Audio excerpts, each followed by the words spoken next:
Liz Truss's leadership boost huge blow for EU as upset Brussels fears potential new PM. Ben Wallace's endorsement of Liz Truss as next British Prime Minister will have been a huge blow for Brussels. According to reports from the bloc, Foreign Secretary Liz Truss received a boost for her campaign to become the country's next leader when the Defence Secretary gave her his support on Friday. Mr. Wallace, who rose in popularity thanks to his handling of the Ukraine crisis, had been seen as the early favourite to replace Boris Johnson as Prime Minister before he ruled himself out in favour of focusing on his defence role.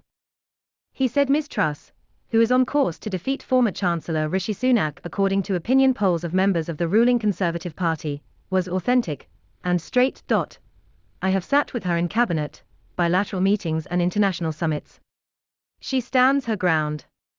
Above all, she is straight and means what she says, he wrote in the Times. According to Italian journalist Antonello Guerrera, the move has been received as a huge blow in the EU, Brussels, claimed the La Repubblica journalist. Will be deeply upset to see Ms. Truss succeed in her quest to lead the UK, he said. Wallace's endorsement for Truss is also a huge blow to the EU. The increasingly likely coronation of Liz Truss as British PM deeply upsets Brussels, where any other candidate would be more welcome than her, although I've always written that alternatives wouldn't differ much.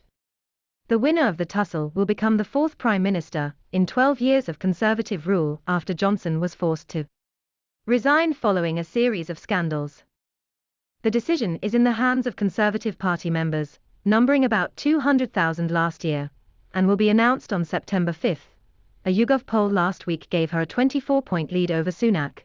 Ms. Truss has pledged to increase defence spending to 3% of GDP by 2030. While Mr. Sunak has not said how much he would spend on defence, but has described NATO's 2% of GDP target as a floor, not a ceiling. Mr. Wallace also took a swipe at the former Chancellor for quitting from number 11 in early July, which helped trigger a wave of other resignations that culminated in Mr. Johnson announcing that he would stand down.